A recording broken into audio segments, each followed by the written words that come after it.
Почитувани гледачи, добро вечер. Денеска имаме ретка и убава можност и прилика, се разбира, да разговараме со еден од најпопуларните и најчитаните македонски автори, во случајов писателка, Милијана Павловска. И посекуваме добре дојде во нашето студио и веднаш сакам да се навратиме малку во нејзиното детство и првите детски и младешки години, бидејќи Милијана со моминско презиме Божовиќ потекнува од градчето Исток во Косово, Метохискиот дел во Република Србија. Да. Па ајде, Милијана, да започнеме од Исток, од твоето родно место и од твоите први детски младешки години. Благодарам за можноста да се представам денеска со моето творештво и во предвечерието на празникот на жените 8 март. Уште еднаш ви благодарам за поканата. Мојот живот започна во Исток. Многу мина како студент кога бевме прашуваа кај е тоа Исток, што е тоа Исток. Па вискам, Исток е спротивно од Запад. Од Запад. Се чудеа како е можно место да се вика Исток. Тоа е едно место општинско, центар општински, под планината Мокра гора. Мокра. И е извориште во подножјето на планината на Источка река. Источка река потоа се влева во Белдрим. Белдрим извира во Радавац, тоа е блиску до Пеќ. И уливајки се во Белдрим, го продолжува својот пат. И кога се малце ќе се вратам поназад, кога ја решив да останам во Македонија и да овдека заснувам свое семејство, мајка ми вика, тебе те влечела, вика, Македонија.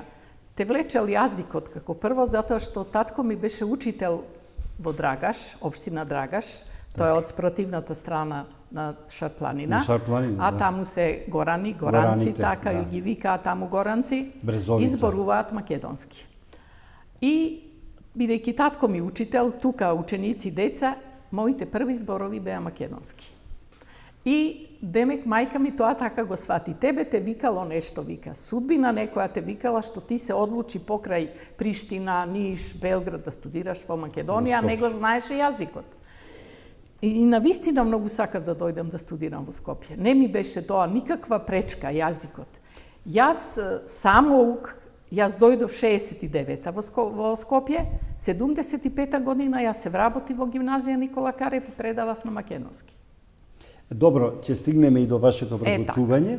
Започнавме со малку географија. И убаво што така започнеме, бидејќи вие кажавте неколку зборови за реката Белдрим.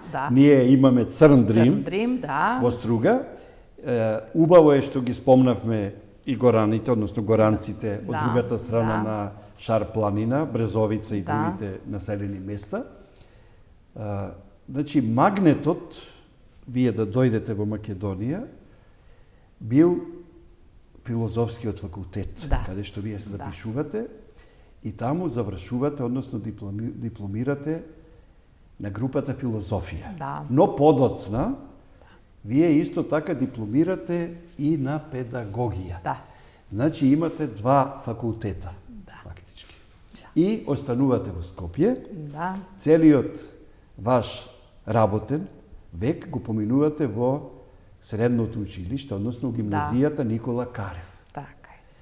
Во сечи живот, па и во вашиот случај, има нешто судбинско. Судбинското било да дојдете на југ, односно кон југ, и тука и да останете.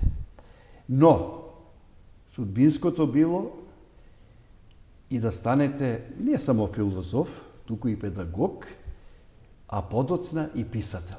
Зошто се определивте за филозофијата? Зашто прво таму се запишавте. Сосема да ви кажам, случајно беше тоа. Иако велат ништо не е случајно, никогаш. Јас бев определена за математика. Так.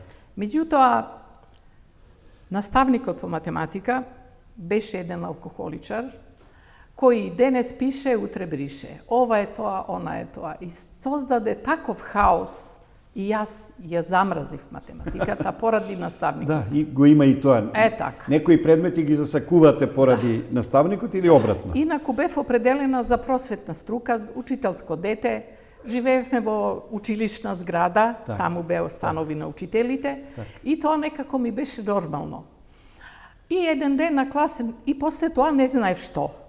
Еден ден на класен час професорот не прашува што ќе студирате, веќе се ближеше крај на 4-та година, и кажуваат што, како, и самиот коментира, а зошто вика никој не студира филозофија?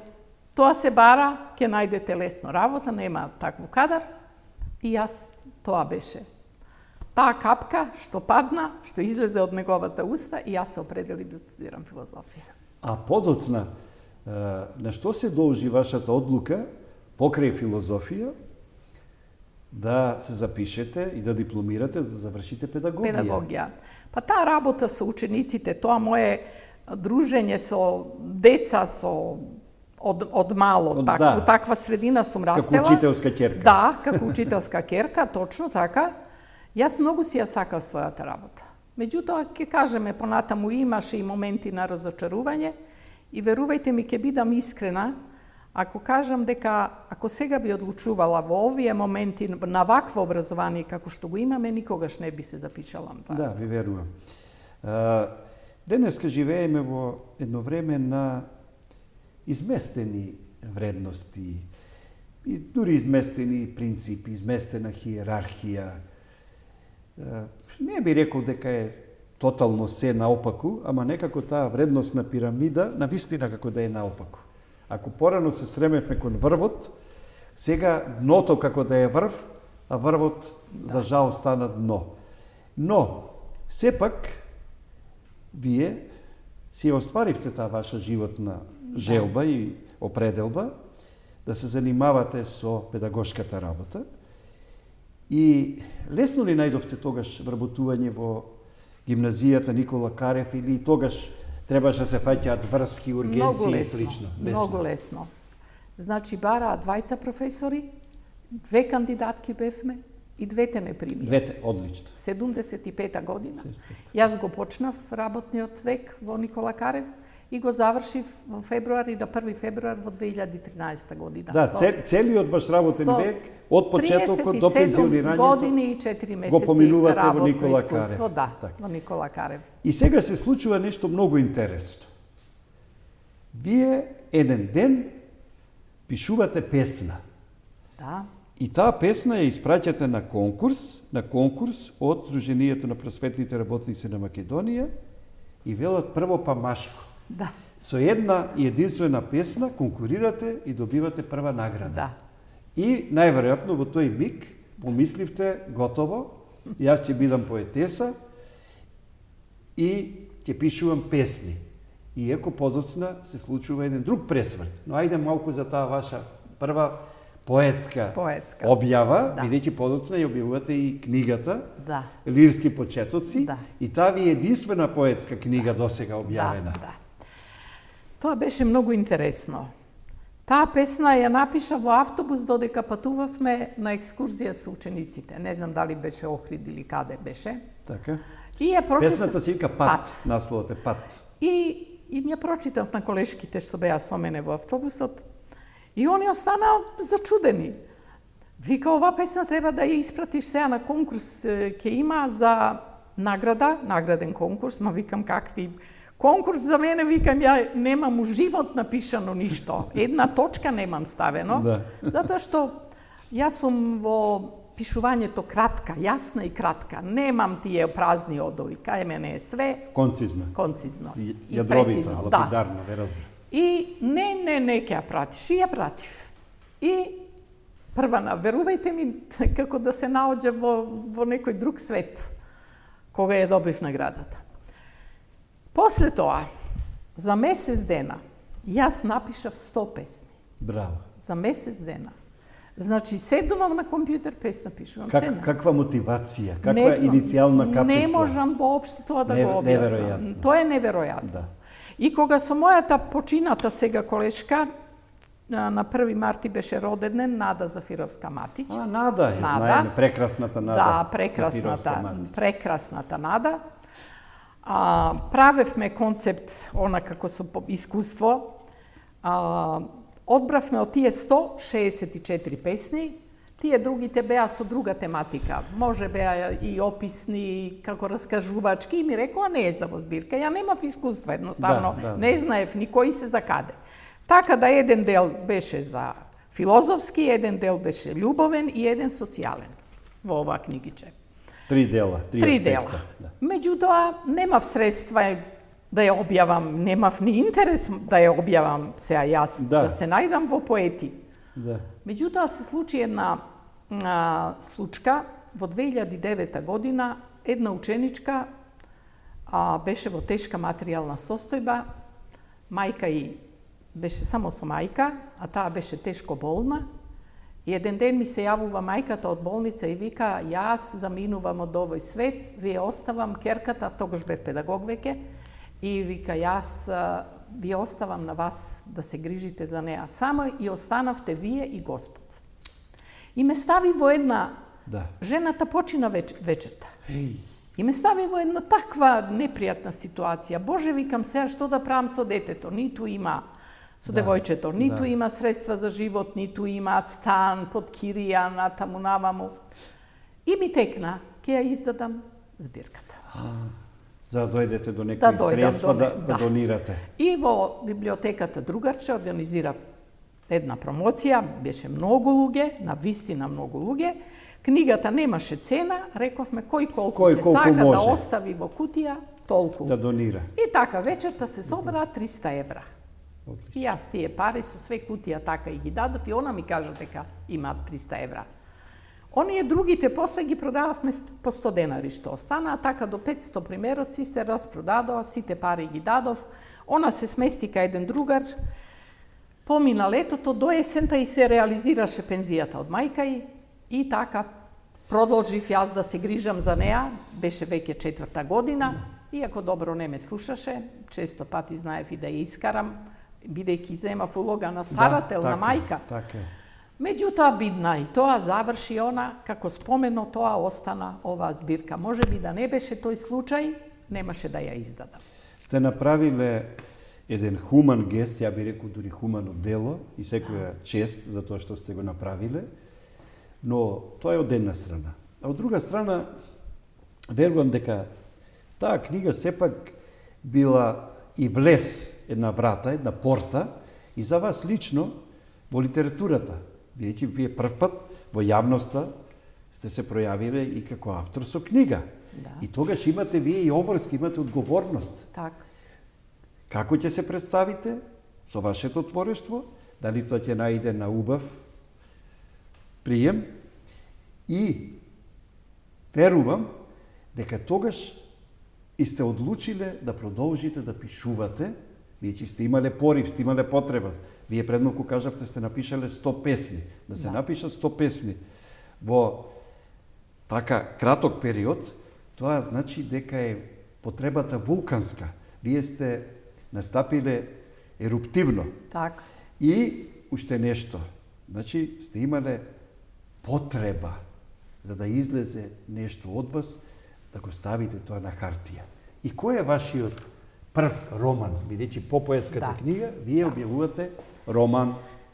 Јас мислев дека тоа е така дошло, така отишло и од 2006 до 2010 јас ништо не напишав. Немав ни пауза.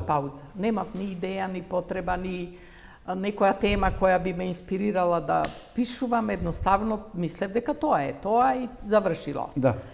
И така, тоа сум го кажала многу пати, ама морам и сега, бидејќи прашањето е такво. Ова е таа прва книга, Скршени крилја.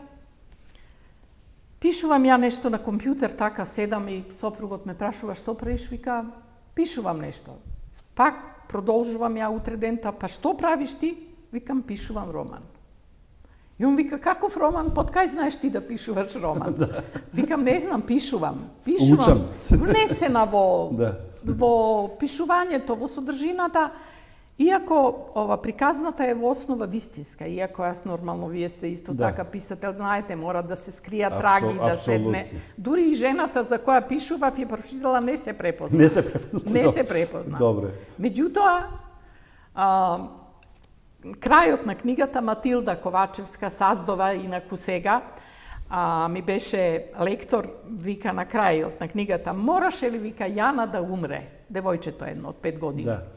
Јас викам, па зар децата не умираат? Молим те, вика, сум се утепала од плачење, смени го тоа. Викам, како ќе го сменам? Ке ми се поремети целата книга. Да, приказната. Насловот е Скршени крилја. Што, вика, може мајката да ја вознемири толку, како загуба на детето? Да. И викам, книгата така си останува. Леле, и така заврши тоа. Книгата најдена исто така во другарче организирав промоција, исто така на многу убав прием, кај публика вечерта некаде 60-70 книги овај се продадоа. И ова е второ издание на книгата. Сега едно многу интересно прашање, ми дадовте шлагбар да ве прашам. Немојте само да ми кажете дека пак направивте пауза. Најверојатно по Скршени крилја, пак пауза? Не. Значи, веќе продолживте. По 2 годишно пишував. Почна лавата да се истура, вулканот почна да... По 2 книги годишно пишував. Так. Тоа беше една пишувам, другата е веќе во главата. Во глава. И така истуривте 18 романи и денеска сте еден од најчитаните. Ајде да речем една од феминистките не ми забележат, цел време викам автори. Нешто у последно време тоа е многу актуелно, што мене ми е чудно. Ќе кажам сега авторки. Да. Демек, една сте од најчитаните, најпопуларните авторки во Македонија. Мислам дека сте си задале една многу голема, многу сериозна задача. Сега е многу популарен тој збор, предизвик, и го употребуваат и каде треба и каде не треба, бидејќи многу мене и не знаат што е предизвик. Но, ние навистина сте имале тогаш една потреба да излегуваат, како што рековте пред малку, книгите една по една, од вас, од вашето срце, од вашата глава, од вашиот ум и разум. Сега ме интересира, по Скршените крилја, која беше следната книга? Следната беше До последен здив. Така. Да. За овој роман ме инспирира или ме предизвика случката на мајката на девојчето, која е нејзината... Што ја ставила аманет. Да, нејзината болест, нејзината борба, додека се борела со болеста, да ги изведе децата на пат. Тоа што не го соопштивте поетски, да, еве сега во овој роман го направив. И навистина тоа е еден многу издржан роман. Така да, тоа е втор. После него третиот 2,5 сестри. Ајде да ги представиме тогаш романите која тргнавме. Ајде. После него е 2,5 сестри. Добро е што си ги знаете поред како деца, нели? Да, па не може негде ќе сгрешам, али не е страшно. 2,5 сестри, тоа е еден љубовен триаголник. Добро. Помеѓу две полусестри кои не знаат дека се во родбинска врска, а тој мажот е сопруг на едната, а другата е влюбен е во другата сестра. И тука се води заплет, еден заплет. Агата Кристи. И кога сестрите на крај ќе дознаат дека е тоа истиот маж. Многу убаво, многу весело. Многу весело, да. Еден стварно преубав роман е ова е. Така сите мои романи се читаат во еден здив. Ако се вратите на мојата страна таму на Facebook, ќе видите дека во коментарите пишуваат, цела ноќ не сум спиела, не можев да оставам книгата. Морав да ја прочитам. Леле колку е убава, леле колку е возбудлива. Знам така да правам тие скокови нагоре, па наеднаш. Ајде вака сега, иако велат дека готвачите никогаш не ги кажуваат и не треба да ги кажуваат своите рецепти, затоа што тогаш муштериите нема да доаѓаат во нивните ресторани, туку ќе одат кај конкуренцијата. Сепак, за добар, популарен, читан роман, што е битно? нели, кога правиме еден специалитет. И таму вика 200 грама зачин, 10 грама сол или шеќер. Или... Значи, темата. Да. Имаме тема. Ама не е само темата. Значи, начинот на раскажување, нарацијата, дискурсот. Ликовите, актуелноста, односно современоста, веродостојноста. Вие пред малку рековте, ја знам. Сигурно знаете, тоа се покажало, што сакаат читателите и ве читаат. Вие сте го нашли рецептот, ама сега јас ме подпрашувам. Што е тајната за добар популарен читан роман? Не мора да си ги кажете тајните, ама генерално. Не, ќе ги кажам. Би сакала да му помогнам на некој со тоа што ќе го кажам јас. Колку грама што да става? Колку да стави. Да ви кажам искрено, по вокација не сум професор по македонски јазик, не сум ги учела тие формите, начини на пишување, стилови. Тоа кај мене дојде све туку така. Јас еве ви кажав како почнав, седам и пишувам. Да.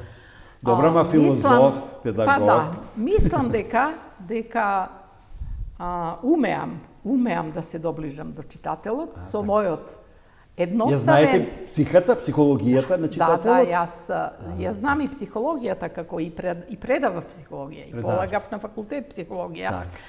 Знам што сака читателот, како сака действието да се одвива. Како да му биде тоа сервирано. Како да му биде тоа сервирано. Стилот ми е едноставен, лесен, читлив, значи не треба толкуваш за моите романи некој сега што сакал писателот да каже. Да. Јас, еве, напишав толку книги, јас таква книга немам, ниту пак сакам такви книги да читам. Јас сега да лупам на изразот дали е соодветен или не, што сакал писател да каже. Тоа што сакал треба да го направи јасно, гласно и достапно за секого. Така да, тоа е. Разбирливо, припатливо, привлечно. Речениците ми се кратки. Добро. Описи, тие празни одови, ја што ги викам, немам. Тоа е многу малку, она нужното само. Добро. И се е диалог. И се е действие, се е действие. Значи сте мајстор на диалогот. Да. Така вие можете да бидете драмски автор. Немојте сега да ме увлекувате во некоја друга. Може, шом владеете со диалог. Со друга некоја дејност. Репликите се многу битни. Доста е, да. Навистина ме бива за тоа. Тоа не го кажувам јас, тоа го кажуваат сите. Сите. Кога најавив дека престанувам со пишувањето, веќе за кратко време многу напишав и се изморив. Видот ми попушти, рбетот од седење, не сум толку брза на компјутер, бидејќи ја доцна се научив да пишувам, напор ми е, Леле, моите читатели се разболеа. Што ќе правеле они, што ќе читаат? Како ќе заспиваат? Да, не знам, тоа е чудо едно. Навистина јас тоа не знам да го објаснам и да најдам вистинска причина. Јас, например, седнувам, почнувам и пишувам. Јас уопште не знам како ги заврши романот. А да ве прашам, од каде ги знаете вие репликите? Многу со луѓе контактирате? Па да. Да? Друже, љубива сум... Ги меморирате? Да. Контакти билна ги запишувате? Не. Посеќавање? Немам ништо, ја ниедно хартивче немам од целото пишување. Да, ама велат вака. Не говори исто домаќинката и не говори исто професорката. И не говори исто инженерот. И не говори исто спортистот. Се спуштам ја на нивото на личноста за која пишувам. Значи, психологот Милијана работи совршено, да не кажам. До сега немам ниту една забелешка за некоја книга, за нешто. Значи, диалозите, репликите. Да, сето тоа тече, новите ликови. А темите? Молам? Како ги избирате темите? Или тие ве избираат вас? Па изгледа тие ме избираат мене. Тие ме избираат мене, а сите наслови се произлезени од... Гледате телевизија, читате во вестник, слушате од некоја колешка, пријателка. Сите наслови се произлезени од содржината на книгите. Значи, ја не знам како ќе се вика романот, пишувам и ќе речам, еве го насловот. И излезе. Да, излезе насловот. Да, ама темата од каде излезе? Многу теми има Теми денеска. има многу. Јас пишувам за животот, обични се тоа приказни, секојдневни. Па не се баш обични две полусестри, па едната љубовник, па после маж, па... Иако сум филозоф, не филозофирам многу, Добре. пишувам обично, едноставно, секој да разбере. Инаку, секогаш имам нешто слушнато, нешто кажано, прочитано нешто, еве сега ќе ви кажам на кратко за секоја книга. Ајде. Еве, например, за оваа желбите не ги пишуваат романите, Карта во еден правец. Добро. Тоа е роман кој што може би со својата длабока суштина за миграцијата на младите, за останување во светот и овдека, Австралија, Америка, докторирање, завршување високи школи и така натаму, а овдека останување со скршени родители од тага, од болка, што детето заминува и така натаму. Тоа е таа. Ова е 24 часа, една, како да ви кажам, две другарки решаваат да заминат на одмор во Грција на викенд, затоа е 24 часа, но се случува мајката на едната од нив да добие инфаркт и да керката мора да остане. Али вика, ќе ти пратам друштво. И она сега во автобус влегува и чека кој ќе седне до неа. И седнува еден господин, кој е сопатник. Таа е првин малку разочарана, затоа што со тие беа и колешки, адвокатки беа двете. Што ќе прави со непознат човек, ваму таму, меѓутоа, убаво си поминуваат, исти работи ги интересираат, зајди сонце во Грција на море, изгреј сонце, зајди сонце, вечера, ручек, доручек, се враќаат како пријатели. Запознаваат тука една мајка со дете кое дошло на некој здравствен опоравок и така, се проширува тоа нивно пријателство, приказната расте, се развива и така натаму, меѓутоа на крај љубов не се случува помеѓу нив. Не, има хепи енд, ама не помеѓу нив. Не, так, добро. Него, важно, ете, тоа беше почеток. 24 часа и јас направив роман. Браво. Потоа, вака сакав малце поблиску. Бури во срцето, ова е една вистинита приказна. Добро. Се работи за жена која што го убила својот маж. Тоа е, јас тогаш бевме во село, недалеку од исток, кај дедоби. Доаѓа една жена, ние бевме во двори, кажува дека Милка го убила мажот со пиштол и ноќе отишла во едно место каде што имаше полициска станица да се пријави. И ние бевме згрозени, зачудени. Јас имав тогаш 9 години. 9 години. И тоа си помина, она беше осудена 20 години во затвор, семејството се растури, деца имаше 4 деца, трагедија се доживеа, страшна, мислам, во семејството. И кога дојде ред, после напишани неколку книги, јас си се јавувам на мајка ми, Бог да ми ја прости, вика, мајко, те молам, сакам да дојдам, и она живееше со брат ми во Лесковац, вика, да ми ја раскажеш приказната за Милка. Таа ти беше другарка. Ме интересира животот нејзин. Детали, да. Сакам, викам, да напишам книга. И она ми вика, па ти, вика, имаш ли памет? Што ги будиш теа сеништа од минатото? Остави ги, нека почиваат во мир, сите се заминати на оној свет. Што ѓавол те тера? Да. Вика, морам заради мене. Ти не знаеш дека јас од Милка не можам да се ослободам ни дење, ни ноќе, ни во сон, ни нон-стоп Милка. Тоа останало врежано. Останало врежано и вика, морам да напишам книгата. Викам, јас за еден викенд доаѓам, ти малце врати се наназад, подсети се на некои работи да ми раскажеш. И така бидна, и јас кога врати, се враќав со автобус од Лесковац, дувна еден ветер, една олуја, еден крупен дожд и јас онака како што дремев, ги отворив очите и гледам на шофер шајбна на автобусот големи капки и викам, надвор се случува бура, а бура се случувало и во срцето на Милка додека го извршала тој чин неубав. Да. И така, тоа е наслов излезен од таа слика додека јас патувам. Едно прашање. Да. Додека продолжите со вашите искази за вашите други дела. почнувате од реалистичната приказна. Да. Но сигурен сум дека секој писател, па и вие, внесувате и многу имагинација, фантазија. Или се држите строго до тие фактички нешта, фактички состојби, фактички релации. Значи, мојата имагинација е пак во сооднос со реалност. Така. Значи, не е нешто што не може да се случи. Да. Што писателот измислува, туку може да се случи. Да.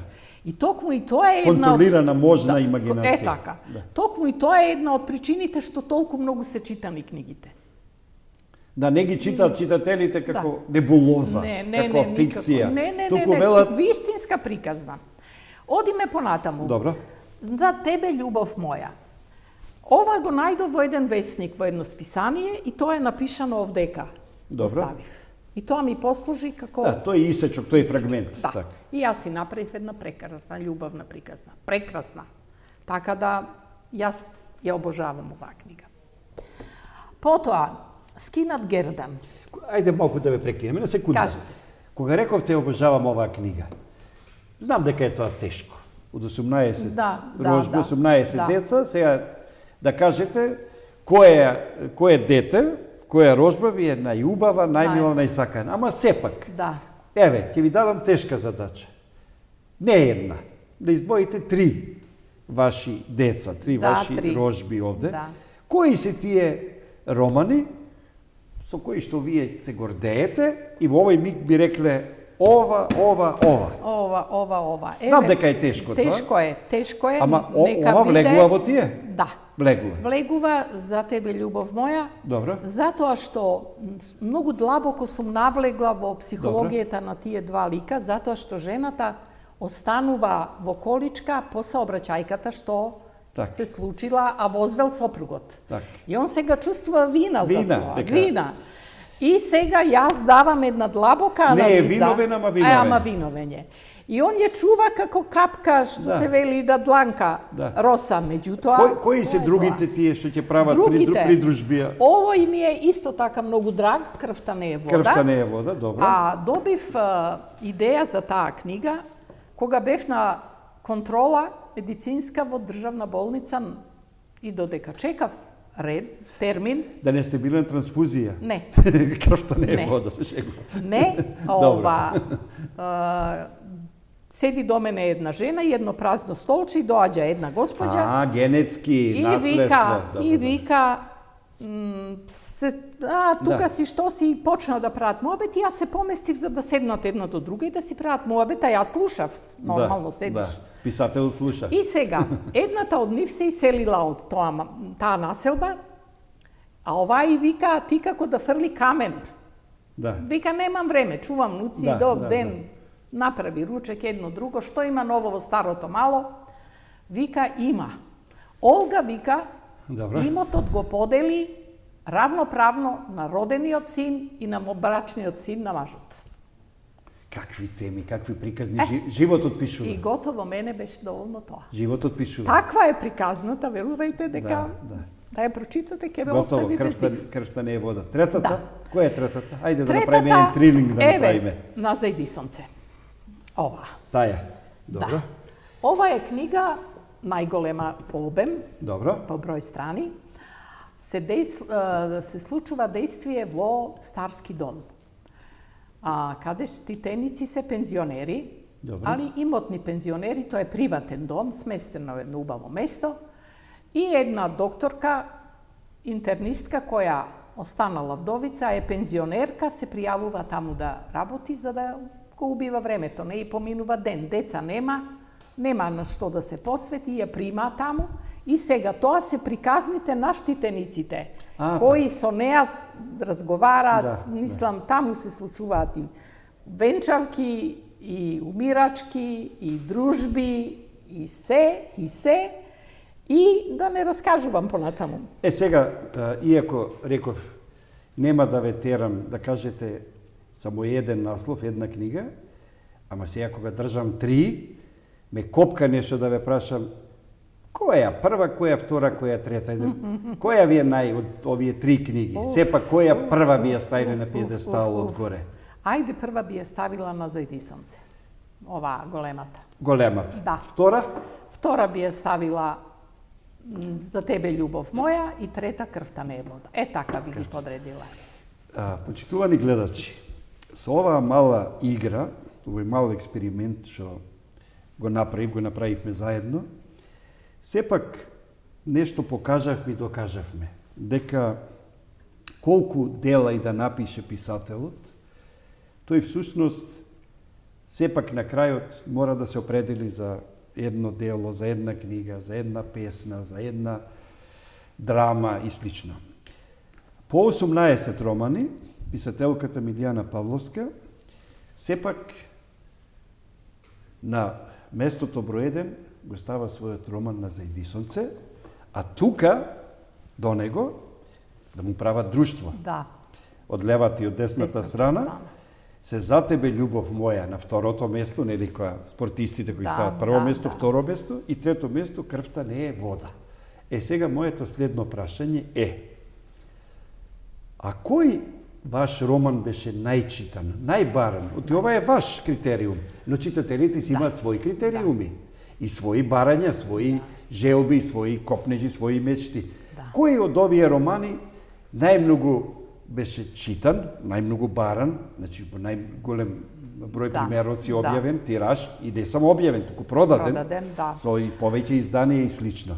Значи, во виното е вистината, е роман кој што првиот ден на промоцијата, јас не правам класична промоција со промотори, туку седам, подпишувам, луѓе доаѓаат, купуваат книга, правиме малку муавет ако нема гужва, и се создава една многу пријатна и така атмосфера и стекнав пријатели од тие мои читатели. Имаме време да размениме по неколку реченици. Се сликаме и така. Оваа книга Дента ја издадовме на Свети Трифун, пошто со виното поврзана. Значи 13 февруари. Во февруари, да. Тој ден се продаде во 126 примероци. И тогаш уредничката Гордана извика: леле, го надмина Ден Браун. И кодот на Ден Браун. Вика, ова стварно за недела дена се продаде тој тираж од 500 примероци и веднаш за друга недела обезбедија уште друг тираж и одавна веќе го нема. Треба да се допечати барање. Барано е На Зајди сонце, 2 изданија го нема. Баран е скинат Гердан многу, исто и он има 2 изданија го нема. И постојано добивам од читатели: кај да најдите ми, ајде најдите ми, ама нема, викам, нема нигде. Нема. Толку биле се продале и тоа е. Сега, уште едно прашање во врска со објавувањето, со тиражите.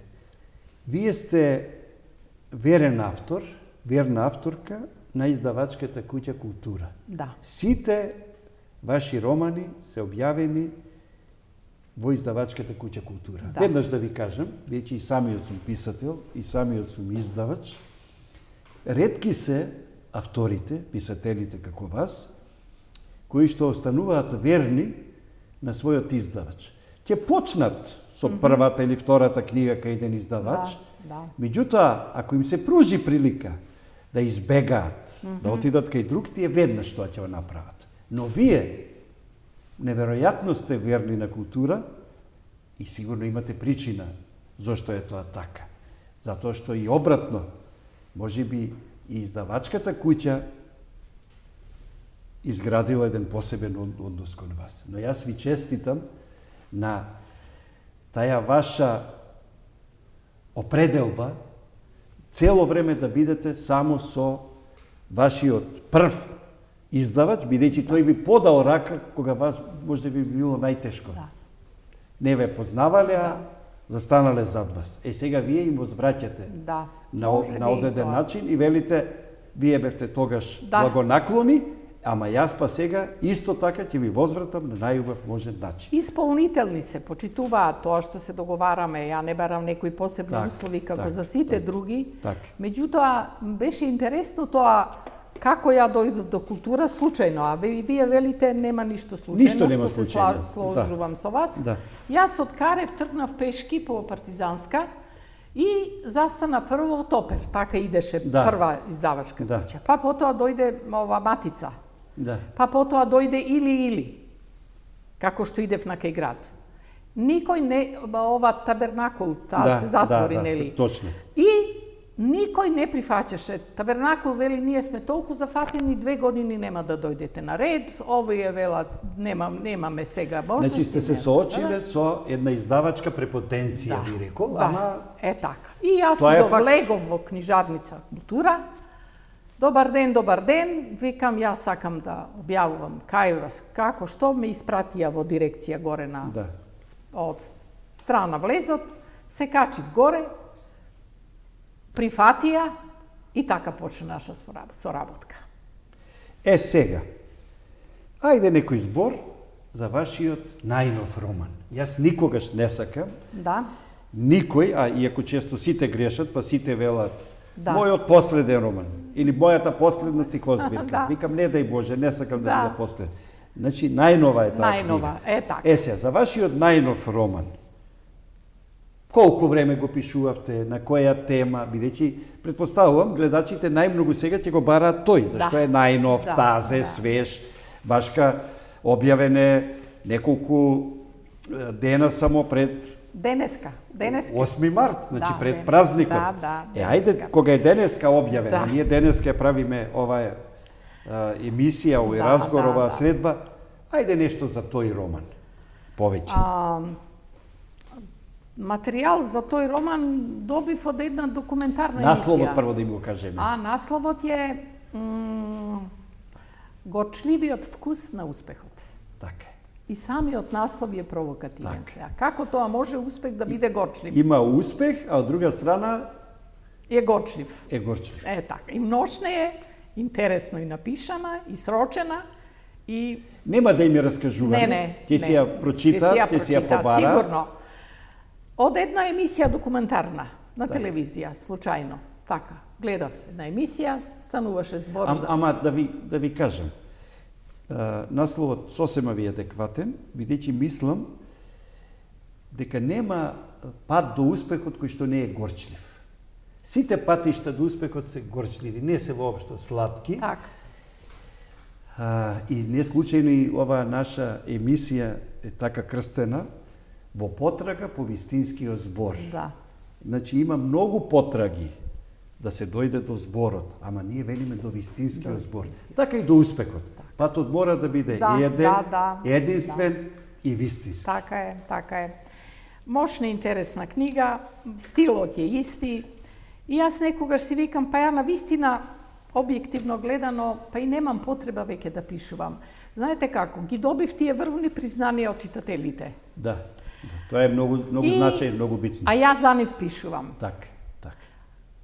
Сега ќе рече некој, па доста више, стилот е исти, приказни само различни, доста е, веќе станува додевно. Да не ги штанцате, што се вели, да не ги фабрикувате. И затоа во момент на сега кога сум на врво, така да кажам, последната награда ми беше ова од Македонска каменица, фестивал меѓународен Јаков од Камена река, за најчитан домашен автор. Они останале вчудо невидени.